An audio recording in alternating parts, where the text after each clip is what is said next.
The 10-minute drill. This is a big one. Covered by Universal Roof and Contracting. The difference is universal. On 1010XL. Let's go, let's go, let's go. Hit it. I have some official totals coming in, Dan Hicken, from yesterday's outstanding J-Fund efforts. Excellent. And again, it's those of you that are hearing us talk that did all the work. We appreciate it. We were just a vehicle for you. Yes. To express your generosity, your care, and your love for the city, and for some families that year after year we get the personal reminder of just how blessed most of us are and what we have to, encounter day to day. Well done. Without accounting for the last couple of hours when it, trickles down a little bit, I can tell you that the drill are champions again. This will be a three-peat, 3 years in a row. If you're watching Twitch and you see the Tom Coughlin bobblehead here with the trophy underneath, go ahead. This is almost like they ought to bring in the guy from St. Andrews to etch in the winner. Should they go ahead and put the 2020, 21, have them, maybe they get a 3-for-1 when they take it in this year? I've gone ahead and patented the term four-peat for next year. So anyway, our drill total yesterday morning, this is amazing, 3 hours, $64,054. That's awesome. And the total for the station. By the way, that's not counting the matches, I don't think. It doesn't. Yeah. That's all from y'all, so well done. Right, so that's another $30,000 in matches. Yes. And the total, 100, and it looks like it'll probably be about $145,000. That's awesome. So, thank you again. And we detailed yesterday some of the ratios, exactly what that can do. Yes. Peace of mind that you can, give some of these families that are really in a hard time. We're coming on Christmas. I can only imagine. So anyway, all right, couple things. 10-minute drill. Our drill poll question of the day presented by Lockett Law DUI and Criminal Defense. Know before you blow. Call Lee Lockett, 858-9818. What is the most shocking Jag stat this season? 28th in stopping the run, most penalties in the NFL, the 4-8 record, or 26th in scoring? 500 votes are in at Dan Hicken if you'd like to vote. And 28th in stopping the run is far and away the leader. 26th in scoring shocks me. Yeah. There's too much talent on that offense to be that bad. Yeah. Did you watch FSU hoops last night? Very little They played bit. Indiana up there. Indiana has some kid named Green who was on Fuego. It's off the bench. At 30 points, and I was watching him in the first half. And Indiana built a lead, and then I looked back up. I was flipping over to what was it, Duke, Michigan State, and there was a game before that as well. Louisville, Michigan reminded me of Florida Marshall at the beginning. My God, it was horrible. Nobody could make a basket. As an aside here, we'll move back to FSU, but Louisville, what an amazing, staying power they showed. Yeah. I mean, Louisville got hit by the NCAA with a punch that was supposed to knock them out for a decade. Yeah. They took away their title, probation. They had all the scandal, Patino out, and it's funny because somehow here they are, number one in the country. The guys I get confused who are like at Cincinnati and Xavier, these little bald-headed white guys, Mac is one. Have all left that area, and one is at Louisville, and one's at UCLA, and I don't know who's where. I think Mac is at Louisville. Cronin is at UCLA, and Cronin is at UCLA, I believe. Allegedly. They look. The two bald-headed little white guy coaches. The only question I have is, does Sosa still play for Louisville, or is his eligibility finally? And they were in the same city, which is funny, right? Yes. And they had those two. You want to talk about a violent rivalry? They get in fights. But anyway, so I watched the beginning of the Louisville-Michigan game, and it was 4-2 with 13 and a half minutes to go. It was horrible. These are the two of the best teams. Yes. I had the game on. It was just background Michigan noise. had 18 points at the half. And Michigan appeared in the polls at number 4. Will now fall a little bit. But back to FSU. FSU's a good team, man. They rallied back was my point. They came back from a double-figure deficit and got it close in the second half. And then I lost track of it and they ended up losing big by 16, I think. So Indiana The kid went off. Yeah. So Indiana pulled away and won. Indiana, going into that game, shout out to Sticks, by the way, had the 340th toughest schedule in college basketball. So I guess they had not played anybody, and so there was a lot of question, but give them credit. And Archie Miller. Dayton Miller. Photo bucket.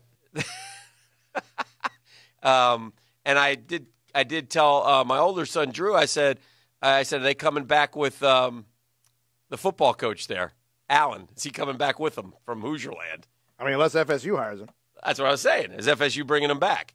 So, Indiana had beaten Western Illinois, Portland State, North Alabama, Troy, Princeton, La Tech, and South Dakota State. Well, now they've beaten a good team. So now they play FSU at Wisconsin, UConn is not very good, Nebraska, Notre Dame, Arkansas before they start their conference schedule. Actually, Nebraska. You got some names there, but not some great. Not great teams. Not great Indiana teams. has a chance to be like 13-0 here. Florida basketball team, by the way, 6-2, plays at 8-0 Butler on Saturday at noon. So that's the Gators' next time out. As maybe they can try and it looked like they had some momentum going after that conference tournament, but they really struggled in a win over Marshall not that long ago. Let's turn our attention to the FSU coaching search, and what I'll just say this: what if it's not Mike Norvell? At some point, is a coaching search a failure? Well, if they or is it never a failure? It's just a wait and see. Some hits are better than others. I mean, there have been coaches, I'm sure, I don't have one on the top of my head, that have been hired as no name, Spoelstra. And then suddenly he's a champ. Well, and you never know.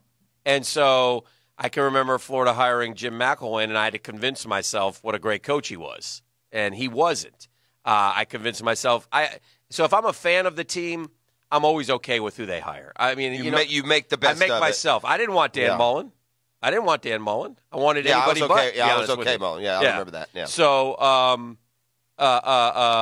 but then you convince yourself, okay, well, because you get on board, you give him a chance. Muschamp, same way. So you never. Muschamp, at least though, was the hot guy. When Florida got him, he was like coaching, waiting at Texas. Yeah. He had a good resume. But he hadn't been a head coach. And that's the problem at Florida. And they have at least apparently learned that lesson because they went back to back with guys that had never been a coach. So, not back to back. So here's Florida State with Campbell signs an extension, so he ain't coming. Franklin ain't coming. I don't think Franklin's coming. Stoops is welcoming his team to training camp last night, so I doubt he's going to get on a plane this morning. The funeral's today, so maybe he couldn't come Monday on the private jet. You keep joking about a funeral that was 2 weeks ago. No, it is. It is. I think the funeral is today. But And again, I'm not joking about it. It was an old high school coach in Oklahoma who passed away. That's not the reason he's not taking the. It just seems like FSU fan is reaching at things to not all of you. There is a photo of Bob Stoops in the lobby of a Dallas hotel talking to his players. Right. I mean, no coach is that stone cold to walk out on his. I don't care if it's a pro team. You don't do that if you're leaving in a day, do you? You wouldn't think. Unless you're Bob Petrino. What does it serve, though? What purpose would that even serve? I don't know. So, anyway, if they don't get Norvell, is it a failure? It's no, because sometimes a blind squirrel finds an acorn, and maybe you stumble onto the right guy. There's nothing into the fact that you missed on the first 7 that you wanted. Does it say anything about the program? Is there anything? I guess I'm on an island here. You come here. back and you spin it. I'm concerned that Florida State can better be careful, or you're going to be 7-5 every year. It'd be very easy to become Virginia Tech, Miami. These are programs first off, I'm pretty sure if they want Mike Norvell, they'll get Mike Norvell. Okay. So wouldn't you think they'd get Matt Campbell or Matt Rule? Or no. What? I think Matt Rule is more being vetted for NFL. Okay. And Matt Campbell would rather stay at Iowa State than FSU. That's not alarming. No, I think It's the style that he plays? No, I think he's more of this is my part of the country. This is where I want to be. I want to – and if Ohio State or Notre Dame I guess the line on up, Campbell, too, is like he really wants Notre Dame. Yeah. Then I'll wait for that. Okay. But I listen. So we'll see. We'll see what happens with that. Now listen, this isn't beating up on it on FSU. This has happened to Florida, and it's happened to other schools. I just said that. Yeah. Here's an odd one. Ohio State Big Ten Coach of the Year, Ryan Day. That's not odd, but what is odd is that Herbs never won it, and neither did Tressel. Well, you replace Herbs, and that's probably why. Yeah, but Herbs went like 83. Herbs went like 42-3 in the Big Ten. Well, you not hand him a Big Ten Coach of the Year one time for one of those undefeateds? I'm not sure P.J. Fleck shouldn't be the Coach of the Year. Or the guy at Indiana. Give it to a program that went way above where they are. Ohio State, with all due respect, is darn near undefeated every year. Well, Ryan Day is a Big Ten Coach of the Year. I'm glad you brought this up. Yeah. Did I? Well, this of the year award. Yeah. Did you see what the NBA? I mean, does the NBA just they're just it's just going to be a farce of a joke this time of the season? Did you see who the NBA named the Western Conference Player of the Week? Yes. Now, for you, You're with talking us, about Melo. Yeah, that's a joke, As in dude. Carmelo. What did we talk about? Like, who? Man's a legend. Show some respect. Hold on a second. Last week, Luka Doncic had like a historic week. We talked all week about Luka Doncic with 45, 15, and 10. And Melo had a better week, the NBA's telling me? They gave Carmelo Anthony, the player of the week, he averaged 22 points. Luka Doncic went for like 30, 18, and 12 in the same time period. Melo, player of the week. Crazy. Melo responded. He had his 9 last night. We haven't even mentioned Blazers lost. the poll that came out, or whatever it is, the rankings, the college football rankings last night. And there's some – it does generate discussion on social media. There's a whole let's table it there. I want to talk about those rankings. All right. And the coaches' reactions and what this whole thing is kind of devolving into. Beef, if you're caller number 3 right now at 641-1010, 641-1010, what are you taking home with you on this wonderful Wednesday? Dan, Hump Day! If you're caller number 3 right now at 641-1010, you're going to make someone's day with a floral arrangement delivered by our friends at Keen Flowers. Be caller number 3 right now, 641-1010.